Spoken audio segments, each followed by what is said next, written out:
Hey, I'm Bob at I Like to Make Stuff. Today this gross old bathroom gets an upgrade.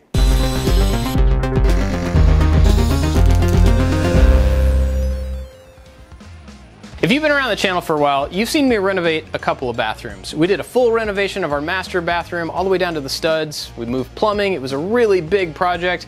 We also did a quick weekend refresh of our guest bathroom, and there's one more bathroom in this house right outside the shop, and it's so bad that we call it the gas station bathroom.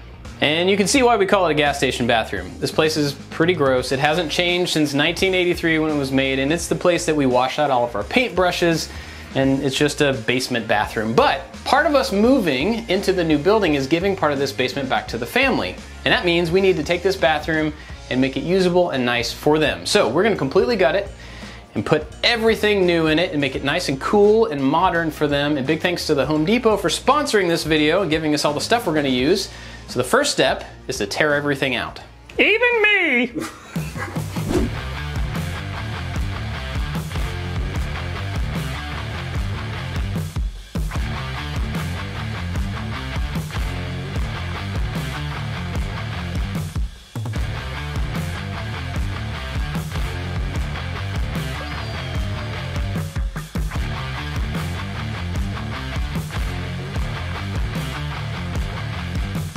It actually didn't take very long to get this bathroom completely ripped out. The thing that took the most time was getting the linoleum up off the floor, and even that was pretty quick because it was very old. It's been down for a long time.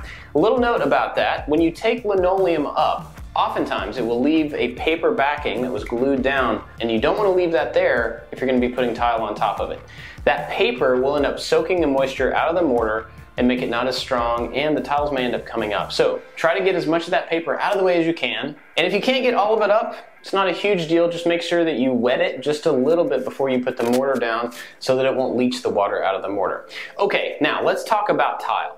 Now laying tile is one of those subjects that is well covered on YouTube. You can find all sorts of videos about the proper technique, but one of the things I think has been missing in a lot of videos, including some of my past videos, is how you decide where to start.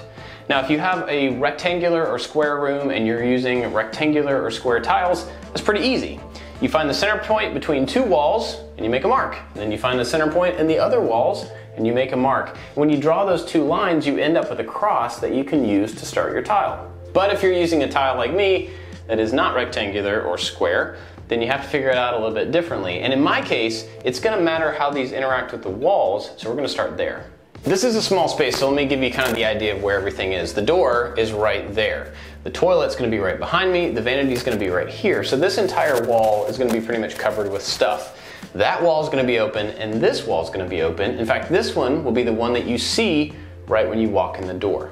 So for my tile, I got this geometric tile with some lines printed on it. Now the reason I like this is because you can create different geometric patterns by turning the tiles different ways and letting the lines interact differently from tile to tile. So the idea is for this tile to start at the door, come in the room, hit this corner, and then go up the wall.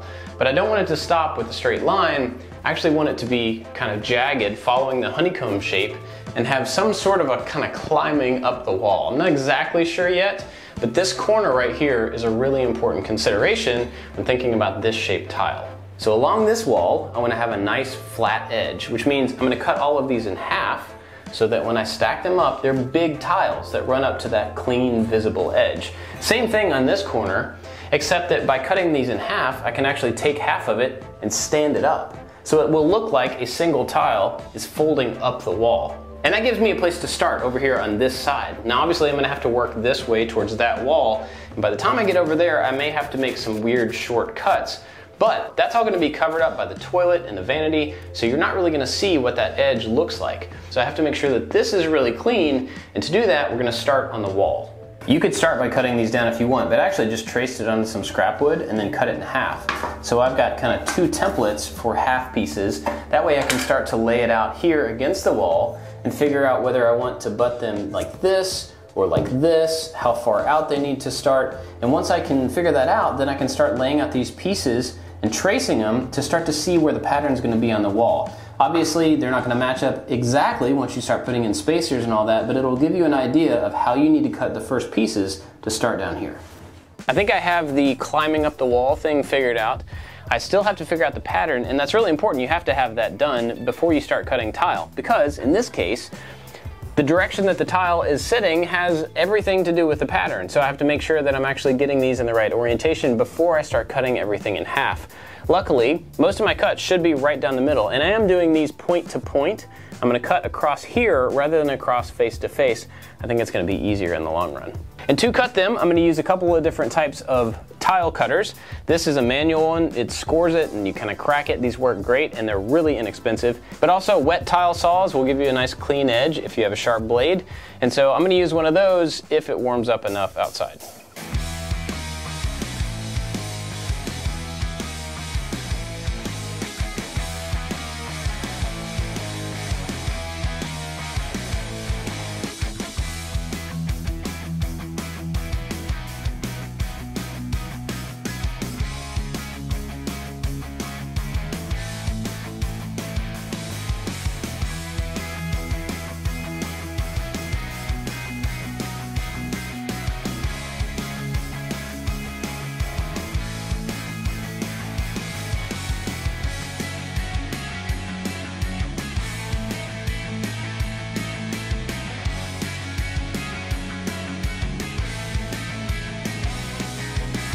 The old medicine cabinet mirror thing was right here, and they'd cut a hole to kind of push it into the wall. But the new one that I have from Kohler is actually going to be over here, and it's going to be a lot bigger than this, so I need to patch this hole. Luckily, I found that when they cut this out, they just pushed it back in there. So it's actually down there on the floor. It's a little bit further than I can reach. So I made a simple tool, which is a piece of wood and a screw in the end of it, and I'm going to try to fish that piece out. And if I can get it, I can use it to patch this hole.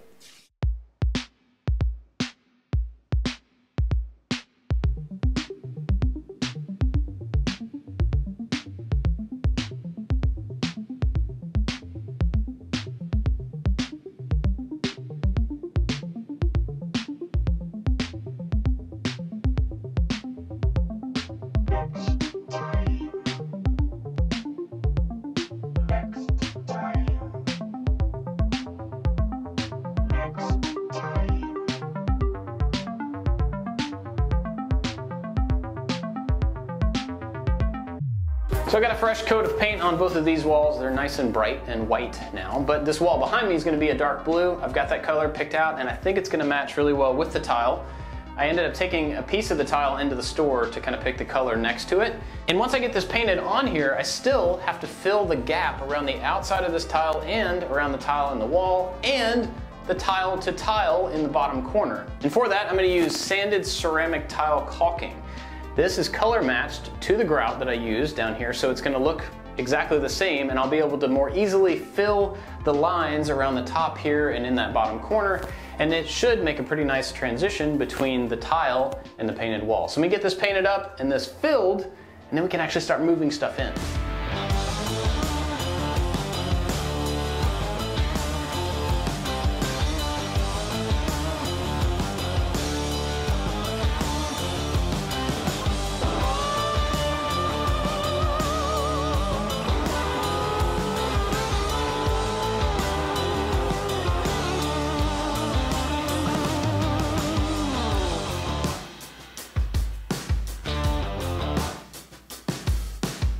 All of the stuff we got to put in the bathroom, the vanity, the faucet, the light, all that stuff is from Kohler.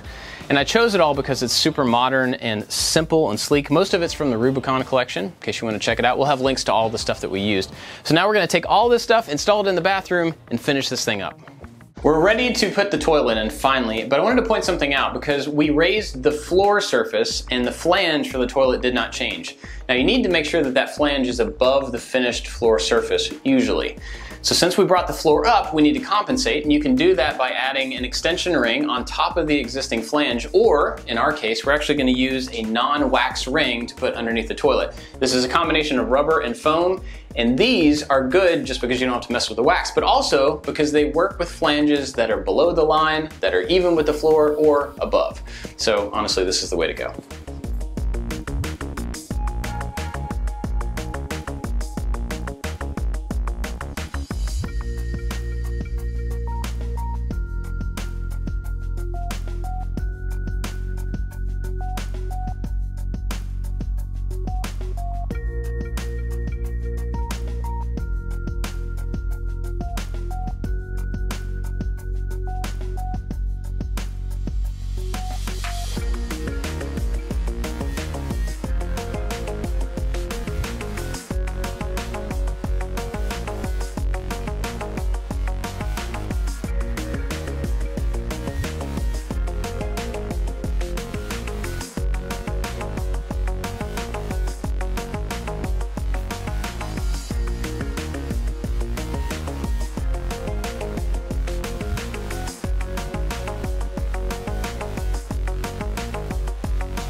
The final bathroom in my house is complete. This room was truly disgusting beforehand, but now I think it looks really nice. I'm really happy with it. I hope that you got something out of this video, you learned some stuff, or maybe were inspired to do something like a geometric tile in your house. And if either of those things are true, I would love to hear about it down in the comments. Huge thanks to the Home Depot for sponsoring this project. Be sure to go check out all of the links to everything we used. They'll all be down in the description. And we've got tons of other types of projects that you may want to check out. If you're not subscribed, be sure to do that as well so you don't ever miss a video. That's it for this one. Thanks for watching. We'll see you next time.